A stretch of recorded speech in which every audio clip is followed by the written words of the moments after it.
Hi, Rich Carrubba for bowlingball.com. Let's talk about how to avoid overturning the bowling ball. We've always heard about turning early, chicken winging the bowling ball, rotating the ball before you get to the ideal moment to release the ball in your approach and as you're entering the slide area on the approach. And it's important to try to reduce the amount of deliveries that you overturn the ball before you're ready. It will always cause an errant shot. It always causes less than effective roll. So to maximize your given release, whether you're a stroker, a power player, a tweener, anything in between those stages, it's important that you avoid overturning the ball. One of the things that we see happen with power players might have their hand wide open at the top of their backswing, or power tweeners or tweener players with strong release capabilities might have their hand directly behind the ball. And you might even see people who we call strokers who don't create a lot of rev rate and axis tilt have their hand a little bit more to the side of the ball when the ball reaches the top of the backswing. It's fine. But what you want to make sure you do is not rotate completely over the top of the ball before you get to the release zone. In fact, you should never turn the ball more than ended up in a relative handshake position as you release the bowling ball. So your hand should be on the side of the ball maximum.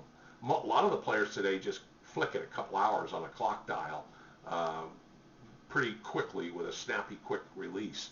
It isn't how much necessarily you rotate the ball that gives you the axis tilt. It's the technique you use. And one of the keys to keep you from turning it early, regardless of your release technique, is to keep the inside bone of your elbow next to your body as it swings through, as your arm swings through into the release area. So the front part of your arm, where they take blood in a laboratory sample, is facing the pins as you're entering the release zone. The rotation should happen instantly. As soon as the thumb clears the bowling ball, slightly before the pads of your fingers, then that's when the rotation should occur. It happens at a split second, so you got to hold off as long as possible. And some bowlers will even recommend, coaches will recommend you don't think of turning the ball at all. You will naturally if you've developed that style of release. So you want to hold off that release to the hook zone.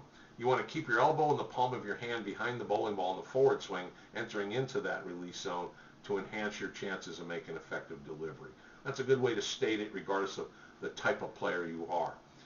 You want to try to avoid overturning the whole hand and the whole elbow. You get over the top of the ball and you get out in front of the ball at the release zone, it's going to cause the elbow to rotate around the ball, and you're certainly going to get a poor delivery. So, that's a no-no.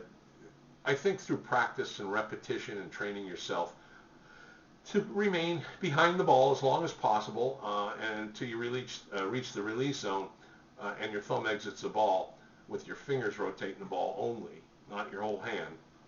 That should help you improve your technique, but make sure you finish your swing all the way through to a full follow-through position. Because if you stop your swing right there at the moment of release, it encourages you to overturn the ball. Swinging through the release zone to a full follow-through position will help you maintain the velocity and the acceleration in your swing to minimize the risk of overturning the ball too soon. And the majority of gripping pressure should be on the pads of your fingers and less than on your thumb. The more you grip the ball too tightly, it slows the release and encourages overturning action. But the thumb pressure should be a little less than the finger pressure, so the thumb can exit the ball quickly and the fingers do their job in giving you that releasing action, which imparts the rev rate and the axis tilt and so on as your ball travels down the lane. So those are some little tips. We've got the article that itemizes, I think, about 10 tips and talks about it a little bit more. There's several articles that address making a smoother release of a bowling ball, or tips that you can get in Bowlversity from U.S. Bowler Magazine articles, from articles that I've drafted and other contributing writers have. But the most important thing, don't overturn that ball, is resist the urge of turning it too soon, is keep that arm and elbow and hand behind the ball as long as possible as you enter into the release zone with the proper grip pressure. We think you'll do just fine. Thank you.